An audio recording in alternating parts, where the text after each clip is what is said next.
Olá, meu nome é Kathleen, sou professora da Multiplica Treinamentos e hoje nós estamos fazendo uma continuação da nossa aula que falava sobre férias. Vamos lá? Férias. Agora vamos falar sobre os pagamentos das férias. Como eles são feitos? O valor do pagamento do empregado mensalista é feito baseado no salário na data da sua concessão. O valor do pagamento das férias será o salário, exatamente o mesmo salário que ele recebe no dia em que ele for entrar de férias. O salário que ele está recebendo naquele mês vai ser o salário base para o cálculo de férias. E o do comissionista, que é aquele que recebe por comissão, não tem um salário fixo. Para o pagamento das férias, aos comissionistas, apura-se a média dos 12 meses que antecedem a sua concessão. Então, eu vou dar uma ignorada no período aquisitivo, no período concessivo. Eu não vou olhar exatamente quando é que começa e termina o período concessivo e aquisitivo. Mas sim, eu vou calcular os 12 meses anteriores à data que a pessoa vai entrar de férias. Como que é feito? As férias serão concedidas, no nosso exemplo aqui, em dezembro de 2020. Então, eu vou somar os valores das comissões recebidas entre os meses de dezembro de 2019 e novembro de 2020. No nosso exemplo aqui, o valor apurado é R$ 24.600. Então, eu vou pegar esses R$ 24.600, vou dividir por 12 e eu encontro o valor de R$ 2.050. Esse é o valor da comissão que vai ser paga junto com o valor das férias. Ele vai calcular exatamente os 12 meses anteriores das comissões. E como é feito o pagamento do abono de férias?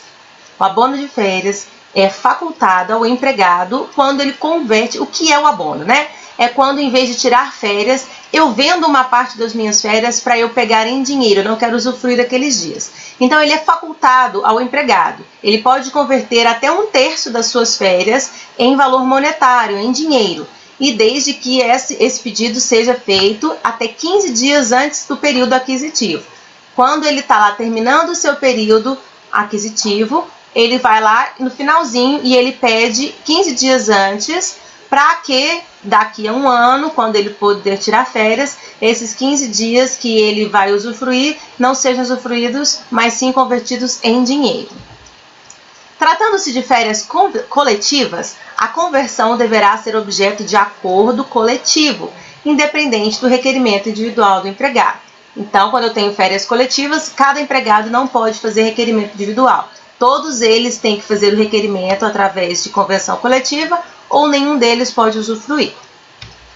Contrato de trabalho a tempo parcial, aquele trabalho que já está especificado no contrato, quanto tempo ele vai durar.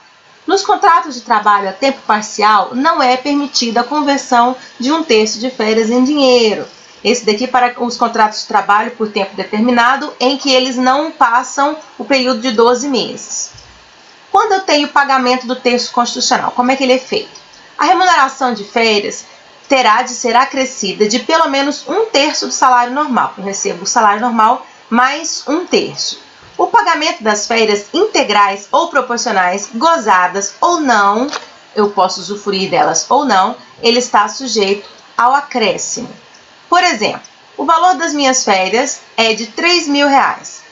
Eu vou dividir esses R$ 3.000 em 3 e vou encontrar 1/3, que vai ser R$ 1.000. Então, R$ 1.000 é o valor do terço de férias. Então, o valor que eu vou receber no dia que eu vou tirar férias vai ser o salário de 3.000 mais 1/3 de 1.000, o valor total vai ser R$ 4.000. Lembrem-se que na nossa aula anterior nós falamos que eles têm que ser pagos antes de usufruir as férias.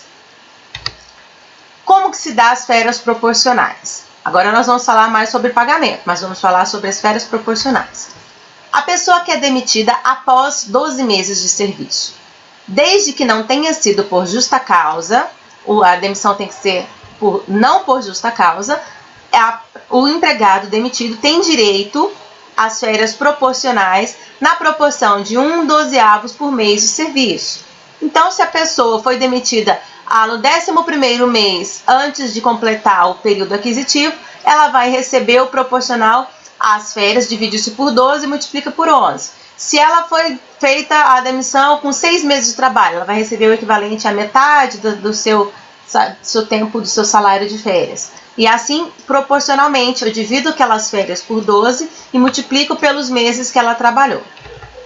Demitido antes dos 12 meses de serviço. Quando ocorrer a despedida sem justa causa do contrato por prazo determinado, se extinguir, receberá um 12avos por mês trabalhado. Mesma coisa do cálculo anterior, só que no cálculo anterior eu posso ultrapassar 12 meses e nesse cálculo aqui eu tenho que ficar sempre naquele cálculo anterior, o equivalente a 12 meses mais menos de 12 meses.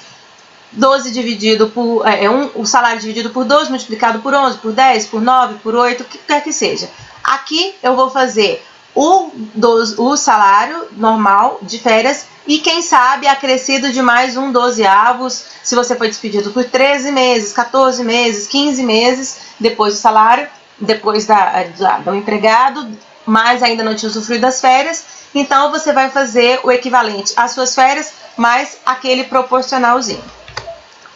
Pedido de demissão, aqui não é o empregado que é demitido, ele está pedindo a demissão após 12 meses no serviço. Ele tem direito, na proporção, a mesma coisa. Tudo aquilo que ele trabalhou vai ser calculado com um 12avos para cada mês. E o pedido de demissão antes dos 12 meses, a mesma coisa. Sempre o mesmo cálculo. Cada mês vai ser equivalente a um 12avos do valor de férias e ele vai ser calculado na demissão. Mesmo seja pedido de demissão ou seja demissão feita pela empresa sem justa causa. Com justa causa perde esse direito. Encargos. As férias gozadas têm incidência de INSS, FGTS e Imposto de Renda. Lembre-se de olhar na nossa aula que tem a tabelazinha que faz a referência de onde que vai cair o Imposto de Renda, como que cai o FGTS e INSS em cada uma das coisas. Mas vamos dar uma recapituladazinha nela aqui referente às férias. As férias indenizadas têm incidência apenas no Imposto de Renda, enquanto que as férias gozadas, as usufruídas, têm INSS, FGTS e Imposto de Renda. Na base de cálculo para essas três coisas, eu vou calcular também o adicional de 1/3 que eu vou ganhar em cima das férias, que é o adicional acrescido constitucional de 1/3. Por exemplo, o funcionário possui salário de R$ 900, com a jornada de trabalho de 220 horas por mês. Ele foi admitido em 2 de janeiro de 2021 e demitido em 1/4 de 2021. Qual será o valor das férias com o texto constitucional? Então eu tenho os dados. Admissão, 2/1 de 2021. Demissão, 1/4 de 2021. Tempo trabalhado, 3 meses. Salário, R$ 900.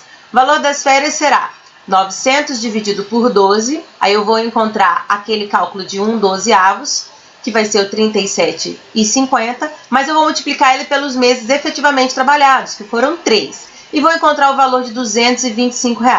Esse valor de R$ 225 é o valor das férias. Só que eu tenho que acrescer nele o texto constitucional. Como que eu calculo o texto constitucional? 225 dividido por 3. E eu vou encontrar R$ 75. Então, eu tenho o valor das férias de 225 e mais o valor do adicional de R$ 75. Na prática, esse funcionário vai receber R$ 300 relacionado às suas férias.